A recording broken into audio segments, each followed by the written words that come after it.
로마서를 보게 되면은 지금 읽은 5장, 5장에서 이 여전히 일하시는 예수님이라는 제목이 있는데, 제목의 말씀을 나누고자 원하는데, 4장에는요, 그 앞에 4장에는 아브라함에 대해서 쭉 설명을 기록해 놨습니다. 아브라함의 믿음에 대해서죠. 그래서 칭의, 의롭다 칭해 주신 것, 의롭다 불러주신 것, 이것의 구체적인 증거로 아브라함을 들고 있다는 사실입니다. 그래서 아브라함이 받은 칭의를 예를 들어서 우리 모두가 다 함께 하나님으로부터 받은 칭의, 그 칭의의 뜻이 무엇인가, 그 칭의의 위치가 어디인가, 이것을 4장에서 쭉 설명을 합니다. 그리고 나서 5장에서 칭의의 결과에 대해서, 그리고 그 효력은 얼마나 확실하게 이루어질 수밖에 없는가, 그것을 증명하는데 5장 쭉 흐름이 그렇게 됩니다. 특히 오늘 본문 5장 8절에서부터 10절, 예수 그리스도로 구원받은 자가 되었다는 그 사실, 그 사실과 구원받은 자의 생활, 삶에 대하여 설명을 하고 있기 때문에 무척이나 중요한 구절이죠. 대부분의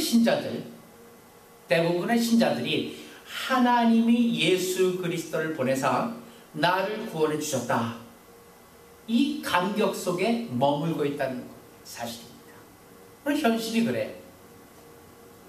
그 다음에 구원해 주셨습니다. 그 다음의 삶은요, 그 다음의 삶에 대해서는 정리가 되었지 않습니다.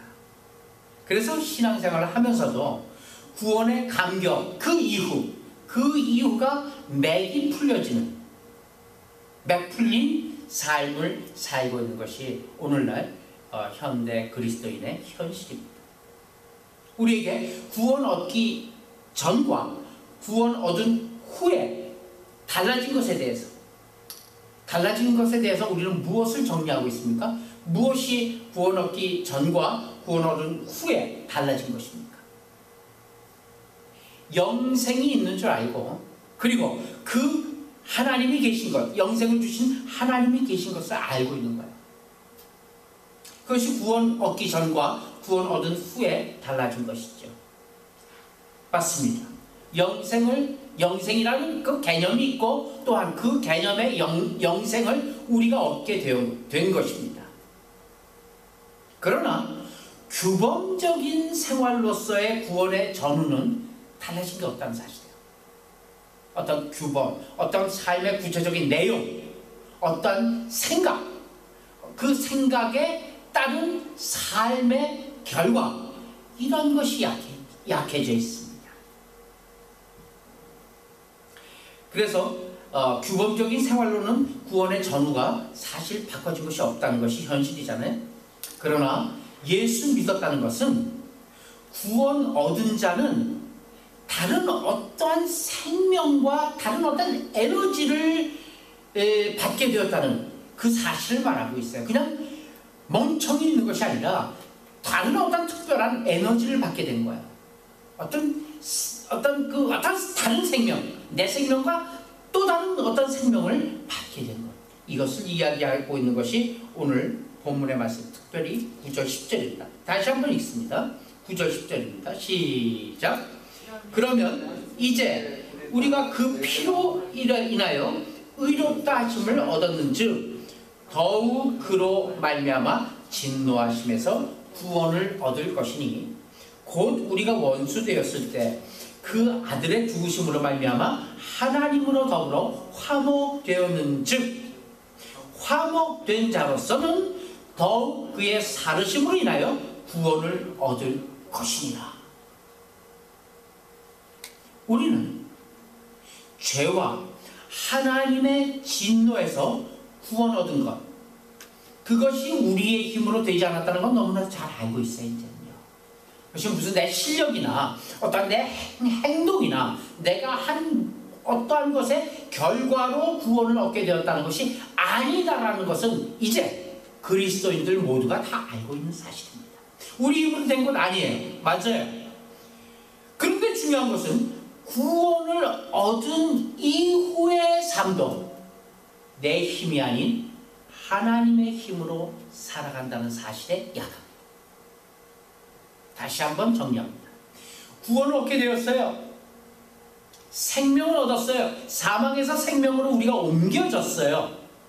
그 영생으로 옮겨주신 그 하나님, 그 하나님은 우리의 어떠한 우리한테서 원인이 있는 것이 아니고 우리한테서 어떠한 이유가 있는 것이 아니에요.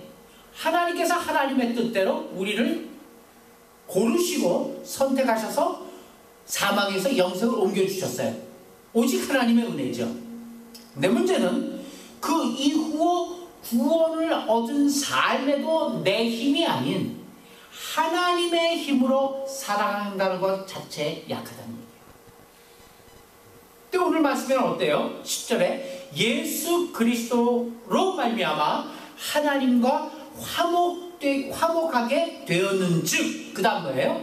역시 그리스도로 말미암아 구원을 얻을 것이니, 이렇게 말씀하고 있는 거예요. 여기 구원이라는 말이 어때요? 오늘 8절, 9절, 10절에서 두 번 나와요. 구원이라는 말이 두 번 나와요. 구원을 얻는 과정에서 예수 그리스도께서 전적으로 임하셨어요. 전적으로 참견하시고 관계하셨어요. 근거가 되었어요. 그래서 구원을 얻었어요. 그러나 구원을 얻은 후의 신앙의 삶에서도 역시 그리스도의 도우심과 그의 능력이 필요하다라고 지금 오늘 본문은 역사하고 있는 거예요. 근데 우리의 상태는 어때요? 많은 그리스도인들의 생각은 어떤 생각을 하고 있어요?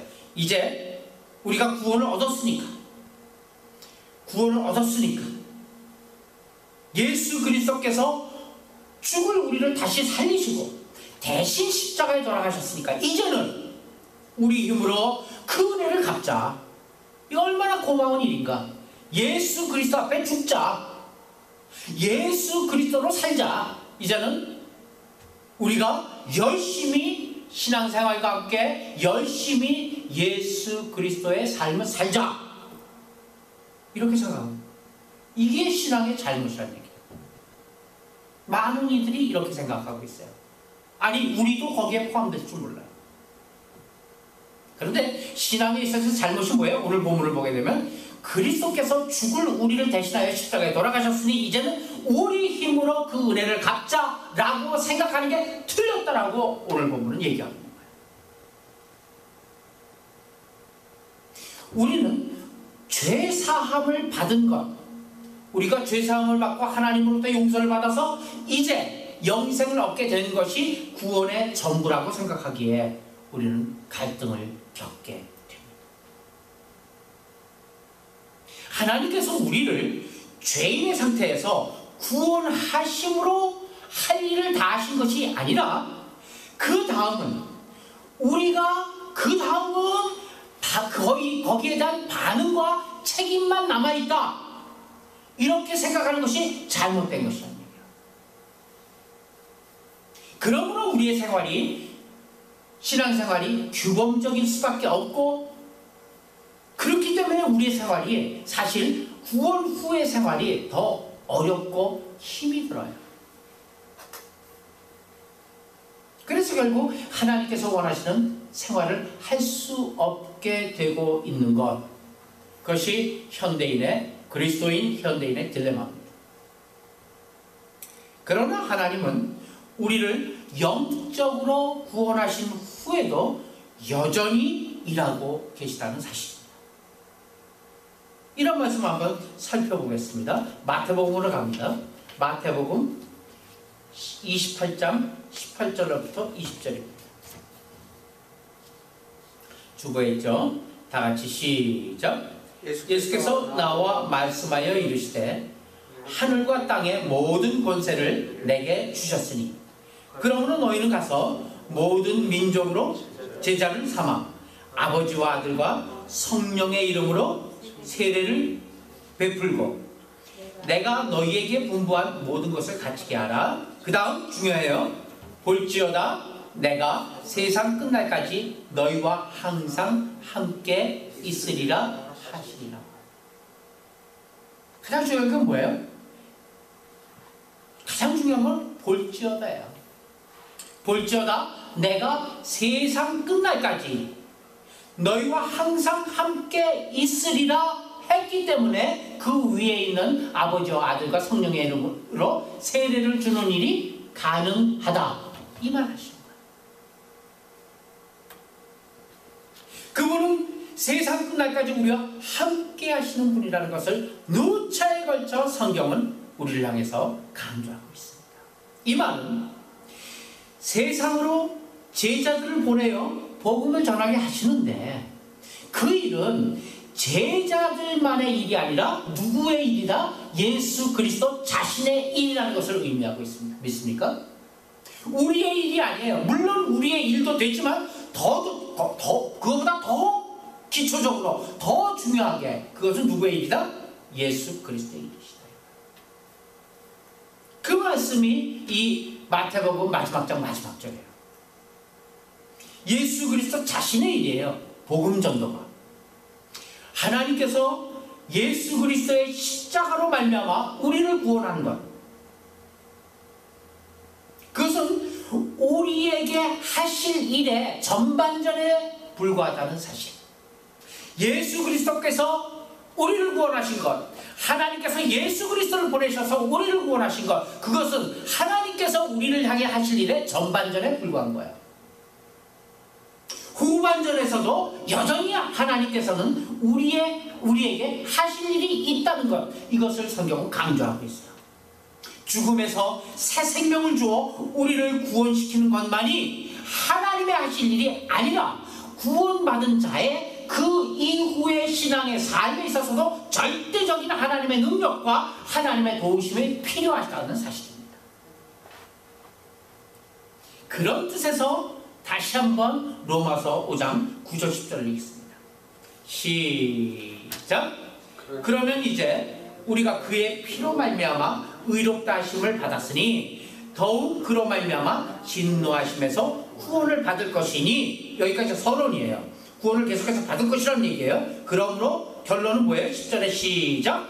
우리가 곧 우리가 원수되었을 때 그의 아들의 죽으심으로 말미암아 하나님과 화목하게 되었는즉, 이게 전반전이죠.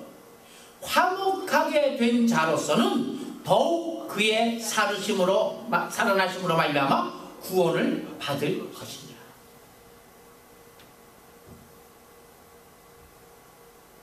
하나님의 구원을 받을 것이니라.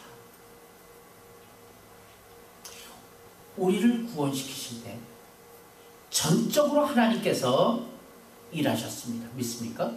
우리는 구원의 구자도 모르고 하나님의 한자도 모르는 상태에 있었을 때 하나님께서는 일방적으로 은혜 가운데 일방적으로 우리를 사랑하셔서 우리를 구원하셨다는 얘기예요. 전적으로 하나님께서 하셨어요. 구원을 위해서 우리가 한 일은 조금도 없어요. 구원의 가치가 있는 일을 한 것은 하나도 없어요. 그러나 하나님께서 우리를 구원하셨어요. 그런데 그것은 거기에서 끝나는 것이 아니라 성화의 과정에서도 마찬가지예요. 성화의 과정에서도 하나님의 도우심이 필요하고 하나님의 도우심 없이는 성화될 수가 없다는 얘기예요. 성화의 과정에서 더 확실히 그것보다 더 최초의 우리의 구원보다 더 어떤 그 칭의보다 더 간섭하시고 일하심으로 완전한 구원에 이르게 되는 것, 이것을 우리가 놓치고 있으면 성화의 과정에서 일어나는 실패, 성화의 과정에서 일어나는 실수, 성화의 과정에서 일어날 수 있는 도돌이표 다시 또 원위치해갖고 헤매고 좌절하고 또 실패하는 것, 그런 것들로 인해서 마치 우리가 구원 못 받은 것처럼 생각할 수가 있게 돼 있어요. 그래서 신앙생활, 전반적인 인테그랄한 신앙생활에서 가질 수 있는 그 풍성함을 놓치게 됩니다. 늘 구원을 받았냐 못 받았냐 하는 그러한 근본적인 문제에 얽매여서 더 나가지 못하는 거예요. 왜냐하면 내가 이렇게 개차반적인 인생을 사는 거 보면은 나 구원 못 받은 것 같아요. 아무래도 맨날 이 일을 하다가 말게 되는 거예요. 그렇게 생각하게 되는 거예요. 그래서 신앙생활 전반에 걸쳐서 우리가 누려야 될 혹은 우리가 가질 수 있는 풍성함, 그 풍성함을 놓치게 됩니다. 늘 구원 받았나 못 받았나 하는 근본적인 문제, 기초적인 문제만 놓고 거기서 더 이상 나가지 못하고 갈등하게 됩니다. 우리가 신분적으로 죄에서 벗어나 의인의 신분이 되었다 할지라도, 우리가 의인으로 불려진다 할지라도 칭의, 죄라는 것은 여전히 우리의 커다란 권세로 다가오고 있다는 사실. 왜냐하면요, 우리는 죄인으로 태어났고 죄에 익숙한 자들이요, 죄와 아직도 친한 자들이에요. 죄를 이길 힘이 없는 자들이에요. 그런 죄를 이길 힘이 없는 자였기 때문에 그래요. 지금요, 이길 수는 있어요. 그러나 한번 이 놀란 가슴에 계속 놀라는 것이죠. 코끼리 얘기 있잖아요. 코끼리에다가 발에 쇠사슬을 묶어 놓고서 어릴 때부터 키웠어요. 그 코끼리가 어렸을 때는 쇠사슬에서 묶여 있어 갖고 멀리 못 가고 그 쇠사슬을 묶어 놓은 그 나무를 맴돌 뿐이었어요. 근데 점점 자라게 되면 어떻게 돼요? 영민이처럼 등치가 이렇게 커지게 되면은 코끼리만큼 이거 뭐 툭 하면 끊어져. 그러니까 툭 하면 끊어져. 그런데도 어렸을 때 묶어놨기 때문에 못 나가는 거예요. 이제 나중에는 어떻게 해요? 코끼리 그 쇠사슬을 풀어놔요. 그래도 코끼리는 그 나무 주위만 왔다 갔다 안 가요. 마찬가지예요. 우리가 죄 안에 그렇게 갇혀 있었기 때문에 그런 죄 안에서 여전히도 죄와 두려워하고 죄에 얽매여 있는 그런 모습이에요.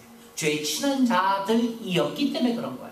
이길 힘이 없었기 때문에 그런 거예요. 그러나 지금은 이길 힘이 있는 거예요. 근데 그 이길 힘을 누가 주신다고요? 내가 있다고요? 내 안에 있다고요? 아니요. 성령 하나님께서 주신다는 사실. 우리가 결심한다고 해서 죄 안 지을 만큼 그렇게 수준이 있는 자들이 아니다는 사실 믿습니까? 네. 그거를 인정하셔야 돼요. 하나님께서 죄를 짓지 못하도록 우리를 간섭하기 전까지는 우리가 죄에 이길 힘이 없습니다. 이런 우리들이기에 아무리 우리가 신분적으로 의인이 되었다 할지라도 수준적으로는 거룩하게 되고 성결하게 되는데 그 수준까지 이르는데 하나님의 도우심과 간섭이 절대적으로 필요하다는 사실을 우리는 잊지 마시길 바랍니다. 마태복음 28장 20절에서 예수 그리스도께서 그의 목숨을 버리는 것으로 우리를 구원할 수 있었는데 그 목숨이 죽음을 이기고 살아나셨다면 그것으로 우리를 위해 더 얼마나 큰 일을 하시지 않겠느냐, 이것을 비교적으로 얘기하는 거예요. 20절 다시 한번 잘 읽어보세요. 마태복음 28장 20절이에요.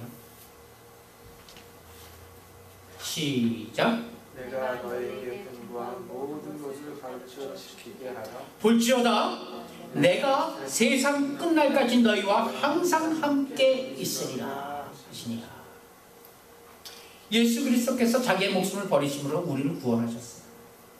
구원할 수 있었어요. 그런데요, 그 사망 권세를 이기고 다시 살아나셨어요. 더 큰 능력으로 살아나셨어요.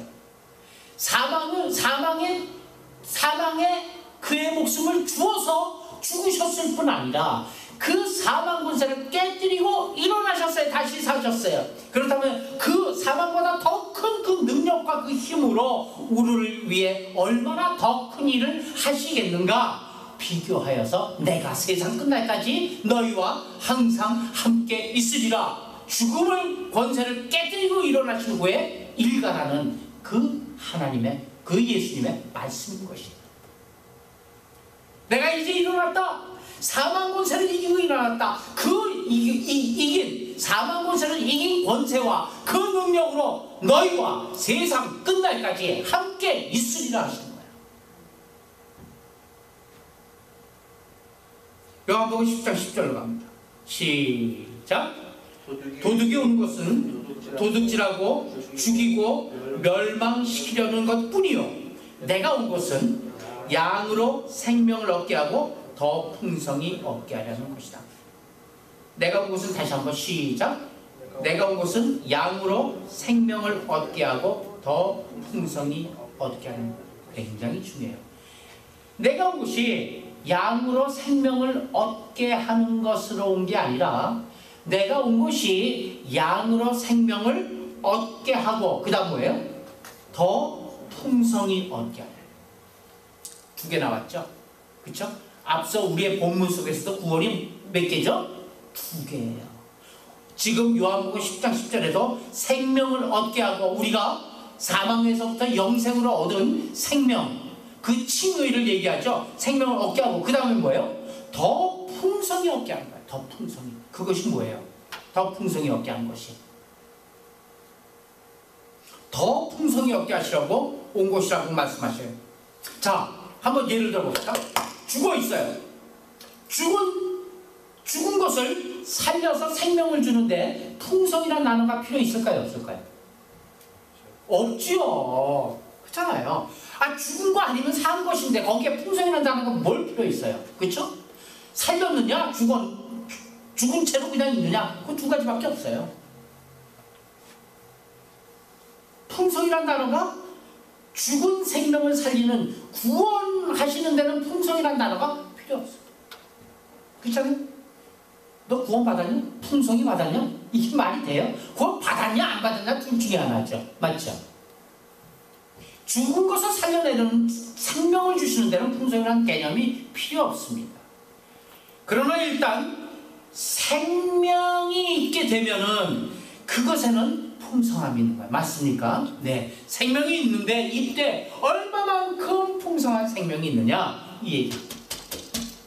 요한복음 10장 10절. 그래서 생명을 얻게 하고 더 풍성히 얻게 하려는 것이다.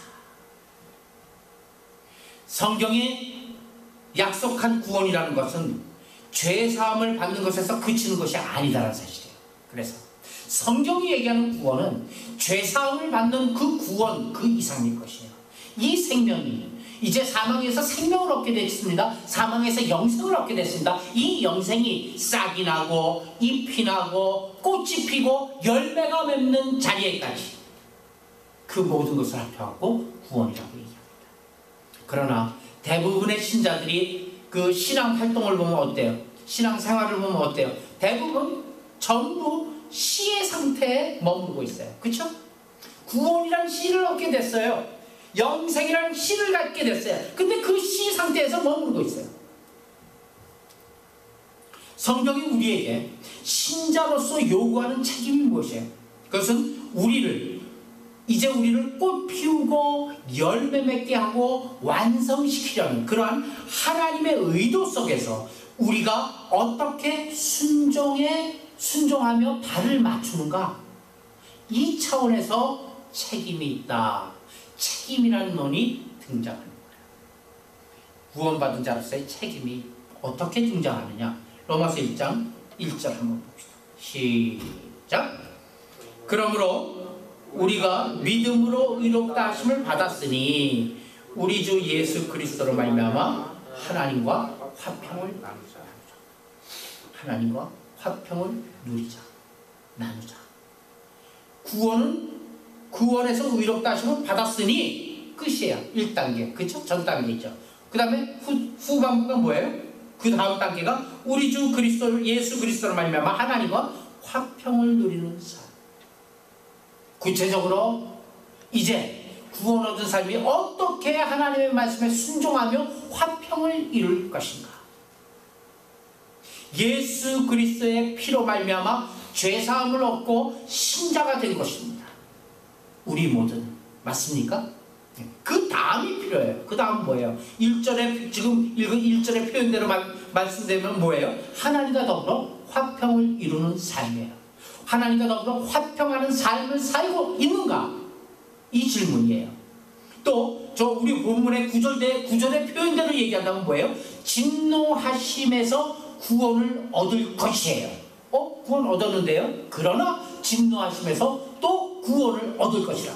10절의 표현대로 얘기하면 뭐예요? 더욱 그의 사르심으로 말미암아 사르심으로 인하여 뭐라고요? 구원을 얻을 것입니다.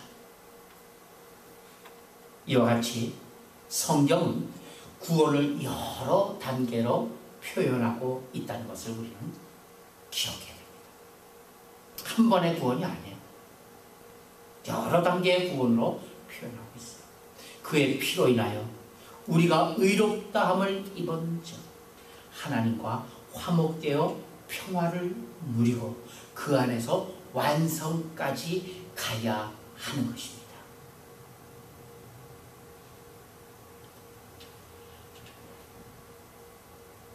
죽었던 나무에 생명이 주어지고 또 그 생명이 거기에서 그치는 것이 아니라 하나님께서 물을 주세요. 하나님께서 햇빛을 주세요. 하나님께서 좋은 토양이 되어주세요. 그래서 이제 다시 이 죽은 나무에서 싹이 나는 거예요. 고목나무에서 싹이 나는 거예요. 그 싹이 자라서 잎이 나는 거예요. 꽃이 피는 거예요. 풍성한 열매를 맺게 되는 것입니다. 거기까지 그 완성까지 하나님은 우리를 간섭하고 계십니다. 성령 하나님께서 우리 안에 내주하심으로 그 일을 이루고자 오늘도 예수 그리스도께서는 우리를 향해 일하고 계십니다. 그 일에 우리가 순종하는 것, 주파수를 맞추는 것, 그래서 그 하나님의 말씀에 순종하고 나아가는 것, 그것이 곧 우리의 구원의 완성을 향한 우리의 삶의 길이요, 우리의 신앙의 삶인 것입니다. 그 삶을 통해서 결국 하나님께서는 하실 것입니다. 언제? 우리가 모든 나에 대한 것을 포기하고 나에 대한 것을 넘어서서 내 안에 그리스도로 살게 될 때까지. 이제는 내가 사는 것 아니요, 내 안에 그리스도께서 사는 것이라. 나는 죽고 그리스도로 사는 그날, 그래서 나의 구원이 완성되는 그날까지 오늘도 하나님께서는 우리를 간섭하실 것입니다. 여러 가지 고통과 환난과 힘듦과 어려움과 절망과 좌절 속에서 다시 힘주시고 다시 일으키시어 결국은 그 길 가게 하시고 결국은 그 문으로 들어서게 하실 것입니다. 그 구원의 완성을 향해 오늘도 힘차게 순종해 나가는 우리 모두가 되시길 예수님의 이름으로 축원합니다. 기도합시다.